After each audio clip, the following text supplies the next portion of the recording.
Hello everybody, welcome back to my YouTube channel. So guys, in this video I'm gonna be showing you how to fix cash card approval not working. So guys, let's start without wasting any time.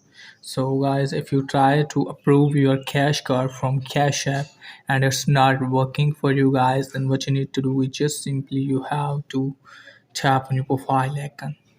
Now after that guys, what you need to do is just simply you have to scroll it down. Let me tell you that you have to make sure that you have verified identity. If you don't, then what you need to do guys, just simply you have to verify your identity, and after that your cash card will be approved. And if you have verified your identity and still not working for you guys, just simply you have to tap on support. Now after that guys, what you need to do is just simply you have to tap on something else. Now as you can see guys, here is the cash card option. Just simply you have to tap on that. Now after that guys, you have to scroll it down. Now after that you have to tap on issue with cash card.